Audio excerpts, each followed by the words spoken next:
The paper grocery bags slip from my fingers before I fully process what I'm seeing. The jar of marinara shatters against my new tile floor, splashing red across the pristine white surface like blood at a crime scene. For 3 heartbeats, I stand frozen in my own doorway, keys still dangling from my hand. My mother and sister are inside my cottage that I showed them photos of only 3 days ago. My cottage, whose address I deliberately hadn't shared. What are you doing here? My voice sounds distant, hollow. Liana whirls around, measuring tape extended between her hands. She's been measuring the guest bedroom, my home office, her expression momentarily startled before settling into something irritatingly entitled. Posey, you're home early. Mom straightens from where she's been rearranging my sofa and armchair, creating a configuration I hate. We thought you'd be at work until 5.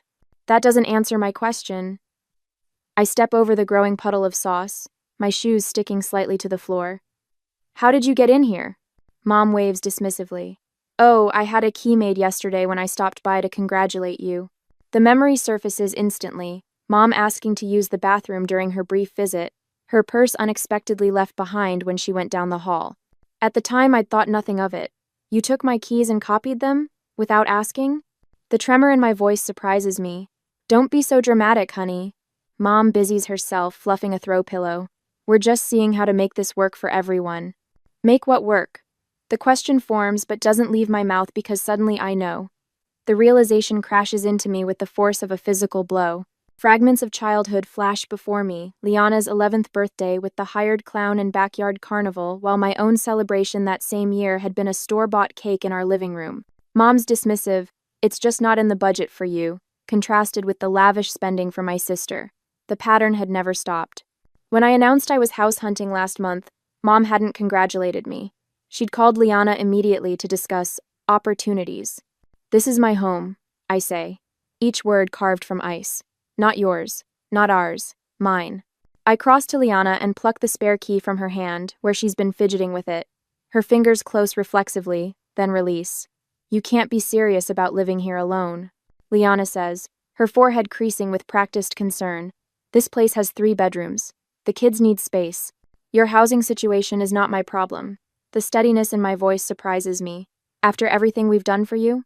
Mom's eyes widen, her hand pressed dramatically to her chest. Your sister's children need bedrooms. Family helps family, Posey. You know that. The familiar weight of obligation presses down, a lifetime of expectations that I'll sacrifice for Liana because that's what I've always done. But something has shifted inside me. The trembling in my hands stops as clarity washes through me. You have exactly 2 minutes to leave before I call the police. I'd point toward the door, arms steady. You wouldn't dare. Mom's voice sharpens. 1 minute, 50 seconds. They leave, Mom slamming the door hard enough to rattle the windows. I slide the deadbolt into place with a satisfying click. The phone rings 20 minutes later as I'm still cleaning marinara from the grout lines. Dad's name flashes on the screen. What the hell do you think you're doing? His voice booms the moment I answer. Your mother is in tears. You're tearing this family apart with your selfishness. I say nothing, scrubbing harder at a stubborn red stain. Liana needs help, Posey. That's what family does. You've always understood that before. Always understood, always accommodated, always sacrificed. Not anymore, I whisper, but he's still shouting, not hearing me. After I hang up, I stare at the family photo on my mantle. Mom, Dad, Liana with her perfect husband and 3 children, and me, slightly off-center, smiling the strained smile I've worn my entire life. For the first time, I see us clearly. See the pattern of sacrifice I've been conditioned to accept. I place the frame face down on the shelf. This house is mine. This life is mine. And I'm done giving pieces of it away. A day later, the Facebook notification pings while I'm sipping my morning coffee. A rare moment of peace 3 days after the marinara incident. Something about Liana tagging me. I tap the icon, expecting another passive-aggressive family photo where I'm awkwardly positioned at the edge. What I find stops my breath. A post from 3 weeks ago before I'd even closed on my cottage shows Liana's 3 children squeezed into their shared bedroom. The caption reads, "Kids are finally getting a bigger place soon. Blessed. Family first." My thumb hovers over the screen as I scroll to the comments. Which bedroom does Ellie get? Asks one of Liana's friends. Liana's response. The blue one with the bay window. Jack and Tyler will share the room across the hall. Mom thinks the third bedroom should stay a guest room in case Aunt Carol visits. My coffee mug slips from my fingers, splashing hot liquid across my bare feet. I barely notice the burn. 3 weeks ago. They were planning this 3 weeks ago, before I'd even signed my mortgage papers. I bolt to the bathroom, my stomach heaving as the magnitude hits me. This wasn't an impulsive idea after seeing my house. This was calculated, planned. They had been strategizing how to take over my home before I'd even purchased it. My phone buzzes with a text notification as I rinse my mouth. It's from Dad, but he's accidentally included me in a group message meant for Mom and Liana. Don't worry about Posey's tantrum. Mom has written, she'll give in once you're settled. She always does. The shaking starts in my hands and spreads until my whole body trembles against the cool bathroom tile. She always does. 3 words that summarize my entire life. The family dinner invitation arrives via text the next evening. We need to talk about a solution, Dad writes. Your mother's making pot roast, 7 p.m. I should refuse. Every instinct screams to stay away, but some withered, hopeful part of me wonders if maybe, just maybe, they've reconsidered. When I arrive, the table is already set with Mom's good china. Dad, Mom, and Liana sit clustered on one side, an empty chair waiting for me on the other. The division couldn't be more obvious if they'd drawn a line down the middle. Posey, Mom says, her smile tight. We're so glad you could join us. Before I can respond, Dad slides a manila folder across the table. We've found the perfect solution. Inside are printouts of 5-bedroom houses, all within 2 miles of Liana's children's school. Each listing has been annotated with notes like perfect playroom and good backyard for the kids. These are lovely, I say carefully, for Liana and Mark. Dad clears his throat. For all of you, together. We've already talked to your bank. Mom adds, stirring her iced tea. Transferring your mortgage to a different property is quite simple. The difference in price would be manageable if everyone contributes. My mouth goes dry. You contacted my bank? Just preliminary discussions, Mom says, waving away my concern like an annoying fly. Your furniture won't all fit, of course, Liana chimes in, but we could sell the extra pieces. We'll need space for the kids' bunk beds. The front door opens, and Mark strolls in, late as usual. He nods at me before turning to Dad. I was thinking about the garage spaces. The left side would work better for my truck, if Posey doesn't mind parking on the street. The casual way they're dividing my property, a home they've never contributed a penny toward, leaves me speechless. My hands curl into fists beneath the table. Posey, Dad says, his voice dropping into the serious tone he used when I was a child and had disappointed him. Refusing to help would show you don't really care about being part of this family. Mom reaches across the table, not quite touching my hand. Think about your relationship with your nieces and nephew. Children remember who was there for them. Everyone knows family comes first in this town. Liana adds, her eyes narrowing. What would people think if they knew you had all that space while your sister's children are crammed into one room? The weight of their expectations presses against my chest. For years, my entire identity in this family has been Liana's supportive sister, never just Posey, with my own dreams and needs. I spoke with Robert at your office. Dad mentions casually, as if he hasn't just crossed yet another boundary. He understands your family crisis might require some flexibility in your schedule, to help Liana with the move. After all we've done, Mom adds, her voice trembling with practiced emotion, providing a home for you all those years. The memory surfaces writing rent checks every month throughout college while living in their basement, watching them pay Liana's full tuition and apartment costs without question. The silence stretches as they wait for my capitulation. The familiar script. Posey protests. Family pressures. Posey surrenders. She always does. But something has shifted inside me since finding them in my house. The pattern is suddenly visible, like one of those magic eye pictures that snaps into focus after years of just seeing random dots. I stand, carefully placing my napkin beside my untouched plate. Watch me not help, I say, my voice steadier than I feel. I walk out, ignoring their calls to return, their demands to sit back down and be reasonable. In my car, the phone begins buzzing with texts and calls. I switch it to silent. As I drive home that night, my phone lighting up with angry messages, I wonder if standing my ground is worth potentially losing my family. Should I maintain this boundary at all costs, or find some compromise that wouldn't completely sacrifice my independence? The house was mine, but was complete separation the only way to protect it? The thought of compromise flickers and dies as I remember the Facebook post. They never intended to ask. They planned to take. Some boundaries can't be partial. Sometimes the only protection is a wall. 3 days after the dinner ambush, notifications ping my phone like tiny detonations. Each one jolts me from whatever momentary peace I've managed to find. I make the mistake of looking at Liana's latest Facebook post, her children squeezed onto a pull-out sofa, faces arranged in exaggerated pouts. The caption reads, "When family abandonment means your kids don't have proper bedrooms. Family first. Unless you're selfish, apparently." My stomach twists as I scroll through the sympathetic comments. People I've known since childhood offer prayers and support. 3 different church ladies promise to speak to me about Christian family values. My finger hovers over the reply button, but what could I possibly say that wouldn't pour gasoline on this fire? My phone buzzes with a text from Mrs. Hatcher, my 3rd-grade teacher. "Your mother showed me pictures of your beautiful home. So much space for just one person. I raised 4 children in half that size." I set the phone face down on my kitchen counter and grip the edge until my knuckles whiten. The betrayal burns like acid in my throat, not just from Liana, who I've come to expect this from, but from Mom. She's plastered photos of my house online with captions about forgetting where you came from and what happens when success goes to your head. The doorbell rings, sending my heart rate skyrocketing. Through the peephole, I spot Pastor Williams on my front step, Bible tucked under his arm. This isn't a coincidence. This is a coordinated attack. "I'm sorry, I'm not available for visitors today." I call through the door. "Posey Adams, I've known you since you were in Sunday school. Your family is concerned, and as your spiritual advisor." I didn't request spiritual advice. I interrupt, surprising myself with the firmness in my voice. "Please respect my privacy."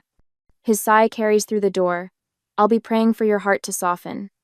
After he leaves, I sit at my kitchen table and make a list of everything that's happened in the week since I threw my family out of my house. The scale of their retaliation is becoming clearer and more frightening. Yesterday, I discovered the first concrete evidence of how far they're willing to go. My mortgage statement hadn't arrived, so I called the bank. "We've been sending it to your updated address," the representative explained. "Your parents contacted us about forwarding your financial documents to their home for safekeeping." The violation leaves me breathless. They nearly succeeded, would have, if I hadn't been vigilant about my payments. What else have they diverted? What other pieces of my life are they quietly commandeering? Sleep has become almost impossible. I lie awake, cataloging potential vulnerabilities, jumping at every creak and rustle outside my windows. The thought of checking my mail each day fills me with dread. What new boundary will they have crossed? What fresh guilt trip will be waiting? This morning, I received an email from my homeowners association. My parents had contacted them with concerns about commercial activity at my address, a complete fabrication, but one that required me to respond with formal documentation, proving I work from home occasionally but don't run a business. The cost of this estrangement keeps mounting. But the alternative, a lifetime of exploitation, of being seen as nothing more than Liana's support system, seems unbearable now that I've glimpsed freedom. I start small, changing passwords, setting up mail, forwarding directly to my workplace, installing security cameras at every entrance. I document each unwanted contact, each social media post, each attempt to access my personal information. The methodical process steadies my shaking hands. When the security company finishes installing my new system, I feel a strange blend of sadness and relief. My home, the place that was supposed to represent my independence, now resembles a fortress. The next morning, a small miracle appears on my desk at work. A loaf of homemade bread wrapped in brown paper with a note tucked beneath the twine. "Sorry I blabbed about your new place. Not everyone thinks you're wrong. Some of us wish we'd been brave enough to set boundaries years ago. Marcy." I hadn't realized how isolated I'd been feeling until that small gesture of support brings tears to my eyes. The moment of peace is short-lived. That evening, I pull into my driveway to find Liana's SUV parked in front. Through my front window, I can see shadows moving inside my house. The familiar surge of violation is accompanied by something new, cold, crystalline anger. This time, I don't hesitate. I call the police from my car, watching as neighbors peek from behind curtains at the unfolding drama. By the time the officer arrives, my family has noticed me sitting in my driveway. They spill onto the front porch, Mom's face contorted with self-righteous indignation, Dad's reddened with anger, Liana clutching her purse to her chest like a shield. "She's throwing her own family onto the street," Liana cries dramatically as the officer approaches. "We were just visiting." "With what key?" I ask calmly, showing the officer my security camera footage on my phone. "I didn't give you permission to enter my home." Mom steps forward, eyes darting toward the gathering neighbors. "How could you call the police on your own blood? What will people think?" Something shifts inside me.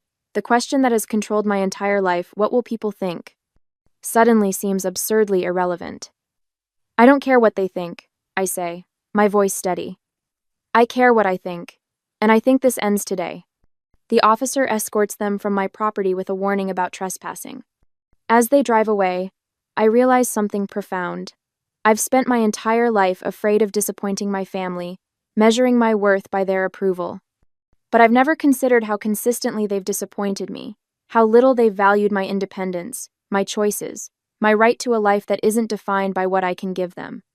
The next day, Dave, a friend from college who now practices family law, helps me draft a formal cease and desist letter. "They're counting on your guilt," he tells me as we review the document. "They've weaponized it your whole life." When Liana shows up at my workplace the following week, her eyes swollen from theatrical crying, my coworkers form an unexpected protective barrier. Marcy intercepts her at the front desk. Two others happen to join me for lunch when Liana tries to ambush me in the parking lot. The contrast is stark. These people who owe me nothing respect my boundaries without question, while my family, who should protect me, tramples every line I draw. With each day, I find my voice growing stronger. "No," becomes easier to say. "This doesn't work for me," rolls off my tongue without apology. The words, "I've made my decision," no longer feel like a betrayal. At home, I change all the locks, upgrade my security system with door cameras that send alerts to my phone. I gather financial records, text messages, social media posts, a paper trail documenting years of exploitation. The folder grows thick with evidence I hope never to need but feel safer having. The notification appears on my phone while I'm in a meeting 2 days later. The doorbell camera shows my mother on my front step, trying a key in my lock while glancing nervously over her shoulder. The key doesn't work. I've changed the locks twice since the last confrontation. Her expression darkens as she tries again, then reaches into her purse for what appears to be another key. My heart pounds as I watch the footage. This isn't over. This is just beginning. I spend my Sunday afternoon assembling evidence like puzzle pieces on my dining room table. Every trespass, every manipulation, every lie documented with military precision. The security camera footage plays on my laptop, showing Mom trying 3 different keys in my front door yesterday while I was at work. I add the timestamp to my spreadsheet and feel a curl of satisfaction, rather than the usual guilt. "This looks comprehensive," Dave says, adjusting his reading glasses as he reviews my documentation. My lawyer friend has squeezed me into his Sunday, bringing the scent of coffee and legal pads into my living room. "The cease and desist letter should be ready tomorrow. Will you be okay delivering it yourself?" I need to do this myself. I add the mortgage company's call recording to a labeled folder. The representative's voice still rings in my ears. "We spoke with someone claiming to be your mother about transferring your mortgage to another property. We informed her this wasn't possible without your direct authorization. My therapist Judith's advice guides my hand as I organize everything. Document, don't engage. Facts, not emotions. Boundaries, not arguments." Monday morning, I place the certified letter in my mother's hands. She doesn't open it, just stares at me with wounded eyes as if I've betrayed her by protecting myself. "You'll regret this," she whispers, but takes the envelope. 3 days pass in blessed silence. No calls, no texts, no unexpected visits. I sleep through the night for the first time in weeks. Thursday brings the inevitable escalation. I'm reviewing code at my desk when Marcy from accounting appears at my cubicle, eyes wide. "Your parents are in the lobby," she whispers. "They told reception your sister was in an accident, and they need you immediately." Cold dread washes through me until I spot the text from Liana complaining about her kids' school lunches time-stamped 2 minutes ago. I find my parents arguing with our receptionist, Mom dabbing at dry eyes with a tissue while Dad demands I be brought out immediately. Family emergency. He barks at the young man behind the desk. Her sister's been hurt. I just texted with Liana, I say, stepping into view. My voice remains steady despite the tremor in my hands. She's fine. Mom drops the tissue. Posey! Thank goodness. We've been so worried. Miss Adams? My boss appears beside me, her expression carefully neutral. Is everything all right? Dad attempts his charming smile. Family matter. We'll just borrow Posey for a bit. My family appears to be lying about a medical emergency to disrupt my workday, I tell my boss, loud enough for the entire reception area to hear. I apologize for the disturbance. Security escorts them out while I return to my desk, ignoring the stares. That evening, I discover Liana's latest attack, a GoFundMe page titled, Housing Crisis, Help My Children Have a Home, with my photo prominently featured. One email to the platform's legal department, citing unauthorized use of my image, and the campaign disappears by morning. My father's voicemail that night slips from rage into accidental truth. You ungrateful little, do you know what you've done? We had it all planned out. We were going to move in whether you liked it or not, and now you've embarrassed your mother in front of... I save the recording with a grim smile. When my company announces an opening at their new branch in Colorado Springs, I find myself weighing a promising opportunity against running away from conflict. Would moving mean letting them win? Or was it my chance for a fresh start beyond their reach? My support system rallies around me like a protective wall. Dave sends a formal warning to my family, outlining the legal consequences of continued harassment. Judith helps me craft responses that stay firmly factual, without engaging their emotional bait. My boss offers flexible hours during what she calls this transitional period, her eyes knowing but never pitying. Your house needs better security, says Tara, my realtor friend, walking the perimeter of my property. Motion-sensing lights here and here, and reinforce this back door. I'd expected to feel alone in this fight. Instead, I've discovered allies I never realized I had, people who value my boundaries and recognize my family's toxicity. The tide begins to turn. Aunt Susan calls to ask hesitantly about the other side of the story. Cousin Mike messages that he doesn't think it's right what they're asking. Even Liana's perfect social media campaign backfires when friends comment, "Why can't you and Mark support your own family?" And, "Isn't Posey single? Why should she house your kids?" Their facade is cracking, revealing the selfishness beneath. The job offer letter arrives in my email Friday afternoon. Colorado Springs branch manager glows on my screen like a beacon. Something loosens in my chest, possibility perhaps. Or freedom. For the first time in weeks, I smile without reservation. A week later, at home, the cherry pie sits on my kitchen counter like a crimson trap. Mom stands beside it, fingers tapping against the granite, in a rhythm I've known since childhood. The beat of her impatience, when I'm not immediately agreeing to her plans. It's your favorite, she says, though cherry has always been Liana's preference, not mine. I've corrected her on this fact at least 20 times over the years. Her eyes keep darting to the security camera mounted near my entryway. The blinking red light seems to make her nervous, which gives me a small measure of satisfaction. I think we got off on the wrong foot with all this, Mom says, her voice unnaturally pleasant. She's rehearsed this. I can tell by the way she keeps shifting her weight from one foot to the other, the way she did before parent-teacher conferences when I was young. Your father and I have been thinking, and we've come up with the perfect compromise. I wasn't aware we were negotiating, I say, keeping my distance. The kitchen island between us feels like necessary protection. Mom pulls a folder from her oversized purse. We found some lovely properties just 15 minutes from here. 5 bedrooms, plenty of space. She slides several glossy listings toward me. You sell this cottage, we all move into one of these. There's even a mother-in-law suite for Liana's family. I flip through the listings, noting the prices that are triple what my cottage cost. And how exactly would this work financially? Well, you'd get the master bedroom, of course. She smiles as if offering me a tremendous gift. We've already toured 3 of them. The realtor was very accommodating when we explained the situation. You toured houses in my name? The calm in my voice surprises even me. Mom waves dismissively. We needed to move quickly. The Hendersons' daughter is also looking in that neighborhood. She leans forward, voice dropping. Listen, Posey. If you're going to be difficult about this, we can always contest the ownership. You couldn't possibly have afforded this place without family help. Family help? The words taste bitter.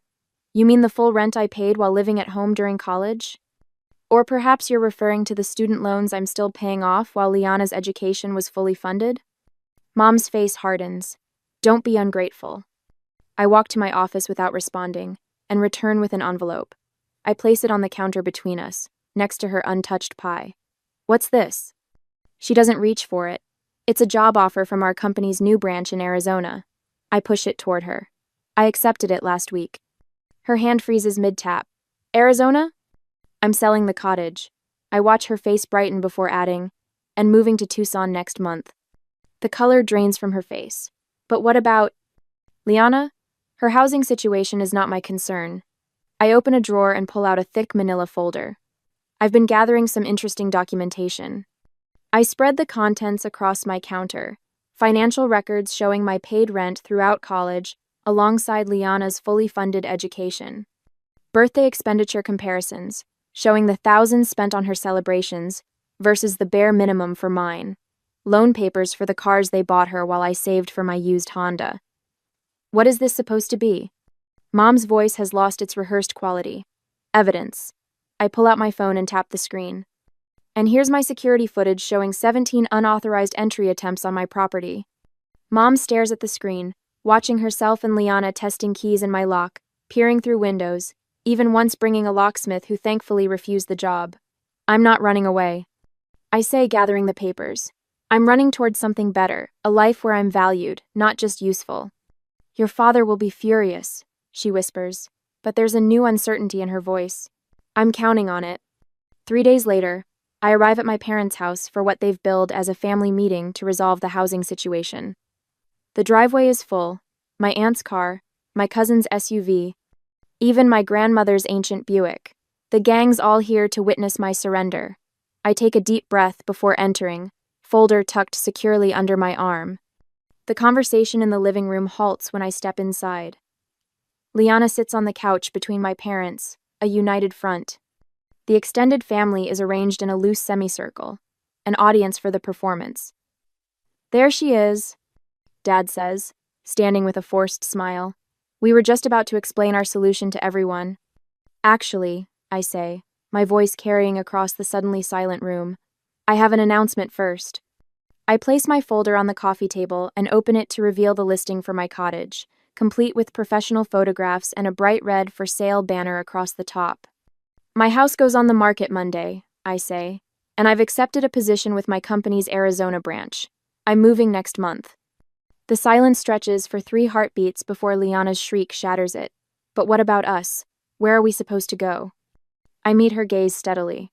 The same place you've been living. The same place you'd still be if you hadn't tried to take what's mine. Dad stands, face reddening. This is how you abandon your family? After everything we've done for you? Everything you've done? I pull out copies of my documentation, passing them to my grandmother and aunt. Here's a record of what you've actually done. Different rules for different daughters, different support, different expectations. My aunt's eyes widen as she scans the papers. You made her pay rent during college while paying for Liana's apartment? It built character, Dad snaps, but his confidence wavers as more family members begin examining the evidence. You should see the security footage, I add, loud enough for everyone to hear. Them trying to break into my house while I'm at work, calling my mortgage company pretending to be me, creating a GoFundMe claiming I was in financial distress.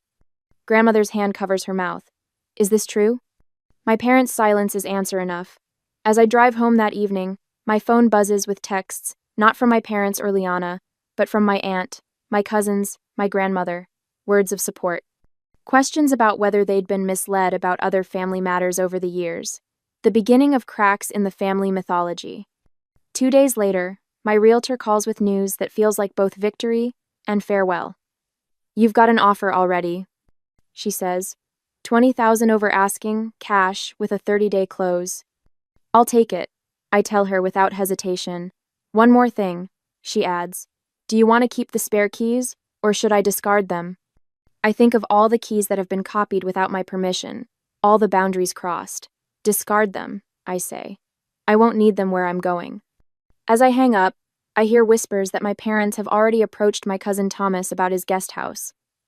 The cycle continues, but without me in it. I wonder briefly if any relationship with my family can be salvaged after I move, whether distance might actually make healing possible. But that's a question for another day. Today, I have boxes to pack and a new life to build, one that's entirely my own. A year later, the morning sun streams through windows that have no curtains because I haven't decided what style I want yet. My furniture sits exactly where I placed it, not where someone else thought it should go. The wall beside my desk blooms with photographs. Me atop a mountain in Colorado, shaking hands with the CEO after my promotion, standing proudly in front of this house on closing day. Not a single picture shows my family. My phone rests on the counter, its screen occasionally lighting up with notifications. A year ago, I would have lunged for it, heart racing at the possibility of another accusation or demand. Now, I glance at it with casual indifference. Unknown numbers route straight to voicemail, and several familiar ones too. Outside, through the kitchen window, my garden catches the morning light. Rows of basil, thyme, and rosemary herbs Mom always claimed would overwhelm her delicate palate thrive in neat beds. Brilliant orange marigolds border the walkway, their pungent scent a childhood favorite. I was never allowed to plant near the house. Too common. Mom had said when I was 10, "We're putting in roses instead." I bite into a fresh strawberry from my own patch and smile at the sweetness. The doorbell rings precisely at noon. Friends file in carrying gift bags and platters, their faces bright with genuine happiness to see me. No one has an agenda beyond celebration. "Happy birthday, Posey," calls Elaine, my colleague turned friend, setting down a bakery box. "Apple pie, as requested." "Not cake?" asks Thomas, another coworker who's driven 2 hours to be here. "I've always preferred pie," I answer, the simple truth filling me with unexpected satisfaction. Especially apple. For decades, I'd dutifully blown out candles on chocolate cake because Liana loved it. Mom always said making 2 desserts was wasteful when we could share. Elaine arranges candles on the pie while I pour wine into glasses, the stemware I chose because I liked it, not because it matched someone else's taste. "What should we toast to?" asks Sophia, the neighbor who brought me homemade bread when I moved in. "To building homes, not just houses," I say, raising my glass. "And to the family we choose." The words settle warm in my chest as we clink glasses. On the wall near my door hangs a simple wooden key hook with just one key mine. No spare hidden for emergencies. No copy held by anyone else. Later, after everyone leaves, I find myself thinking about Jared, the new engineer at work. Yesterday, I spotted him shrinking into himself as our project manager dismissed his ideas. The familiar posture hit me like a punch to the gut, the same way I used to make myself smaller around my family.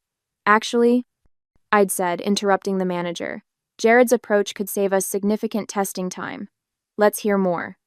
The surprise and gratitude in his eyes reminded me of my own reflection the day I finally stood up to my family. My phone buzzes with a text from Michael, the landscape architect I've been seeing for a month. He respects my boundaries with a reverence that once would have felt foreign, but now feels right. "Still on for hiking Saturday?" the message reads. I smile as I type back, "Absolutely." Before turning in, I scroll through my phone gallery and pause at an old family photo, everyone grouped tightly together, me slightly out of frame as usual. After a moment's hesitation, I delete it and replace it with a picture of my front door, painted the bold red I'd always wanted. My cousin Brenda texts occasionally now. Last week, my uncle called to check in. These tentative connections with extended family happen on my terms, with clear boundaries that they've learned to respect. As I settle into bed in my quiet house, I wonder whether complete separation from my parents and Liana was necessary for healing, or if someday I could rebuild limited contact on my terms. What would you do? Maintain the distance that brought peace, or attempt to create a new, more balanced relationship from the ashes of the old? For tonight, I'm content with the life I've built, one where every choice, from the garden herbs to the friends around my table, reflects who I truly am.